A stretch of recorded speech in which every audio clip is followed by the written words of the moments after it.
নাগরিক কমিটি এনসিপির পদযাত্রা কর্মসূচি বানচাল করতে হামলা চালায় নিষিদ্ধ সংগঠন ছাত্রলীগের নেতাকর্মীরা। আহত 4 পুলিশ সদস্যকে হাসপাতালে চিকিৎসা দেওয়া হয়। পুলিশের গাড়ি ভাঙচুর ও আগুন দেওয়ার ঘটনায় উত্তেজনা বিরাজ করছে জেলায়।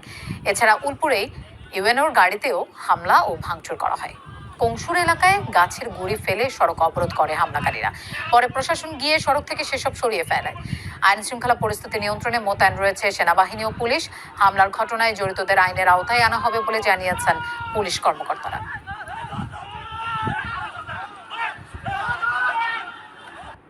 আওয়ামী লীগের এখন ওই ফেসবুকের মধ্যেই বড় বড় কথা বলার কলিজা আছে, তাদের কলিজা নাই মাঠে এসে কথা বলবে।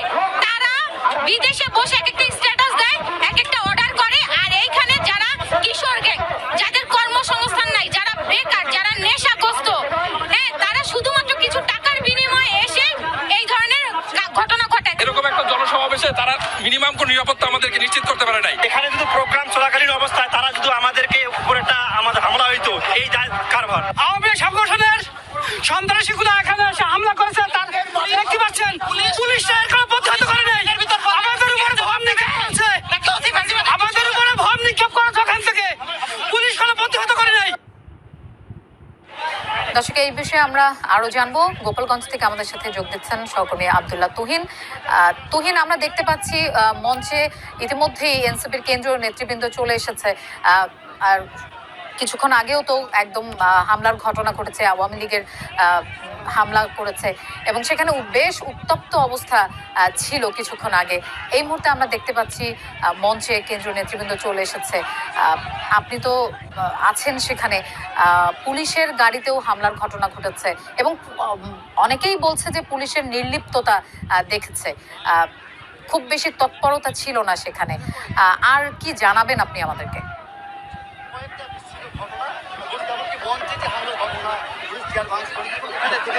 ককটেল বিস্ফোরণ ঘটনা হামলা করা হয়েছে।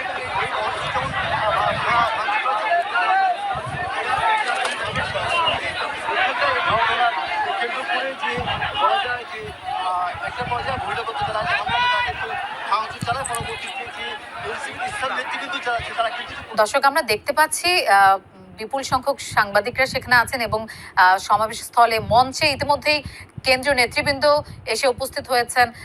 আমরা দেখতে পাচ্ছি হাসনাত আব্দুল্লাহ হাত নেড়ে সবাইকে শান্ত করার চেষ্টা করছেন।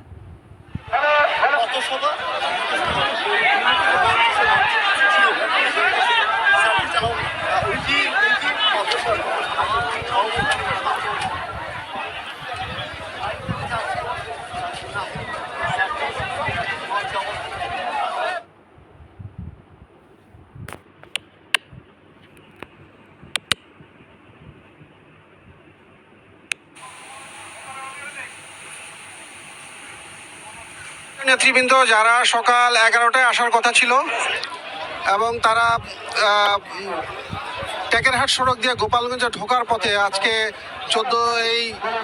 17তম দিনে তারা এখানে এসছে এবং তারা পদে পদে বিভিন্ন জায়গায় বাধার সম্মুখীন হয়েছেন, যেটা এনসিপির স্থানীয় নেতৃবৃন্দ আগেই বলেছে। আমরা সকাল থেকে দেখেছি যে কয়েক জায়গায় ভাঙচুরের ঘটনা, অগ্নিসংযোগের ঘটনা, আইন শৃঙ্খলা বাহিনীর উপর হামলার ঘটনা, সব কিছু মিলিয়ে যে একটা অনিশ্চয়তা ছিল কেন্দ্রীয় নেতৃবৃন্দ শেষ পর্যন্ত আসবেন কিনা সেটি তারা এসে পৌঁছেছেন।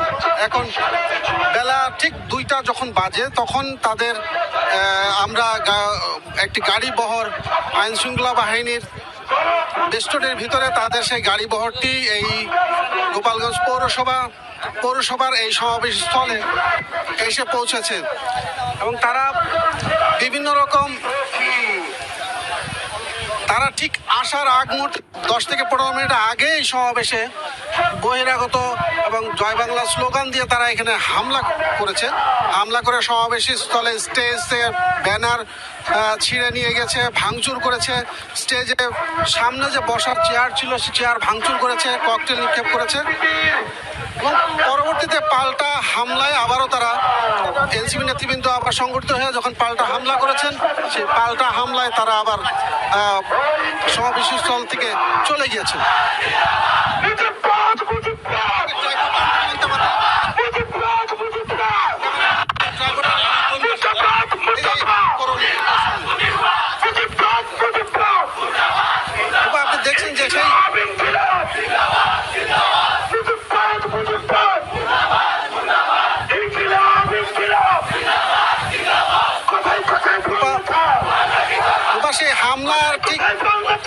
মিনিট পরই এনসিপি নেতৃবৃন্দ চলে এসছেন এবং তারা এসে সমাবেশস্থলে এসেই সে ভাঙচুর অবস্থা ভঙ্গ সমাবেশস্থলে হাসনাত, নাহিদ, সার্জিস, একটা যারা সহ কেন্দ্রীয় নেতৃবৃন্দ যারা ছিলেন তারা এসেছেন। তারা এখন স্লোগানে উপস্থিত কর্মীদেরকে চাঙ্গা করার চেষ্টা করছেন। আমরা তাদের বক্তব্য শোনার চেষ্টা করছি। আমরা তৃপ্তকণ্ঠে ঘোষণা করছি মুজিববাদ মুজিববাদ মুজিববাদ মুজিববাদ গোপালগঞ্জের আকাশ চালে রাখো, মাটি চালে রাখো, মানুষ চালে রাখো। মুজিববাদ মুজিববাদ মুজিববাদ মুজিববাদ কোথায় কোথায় বাংলা ছাড়, এই দেশ আমার দেশ, আমার দেশ তোমার দেশ, এই দেশ আমার দেশ। লোপা যে সমাবেশে হামলার ঘটনার সময়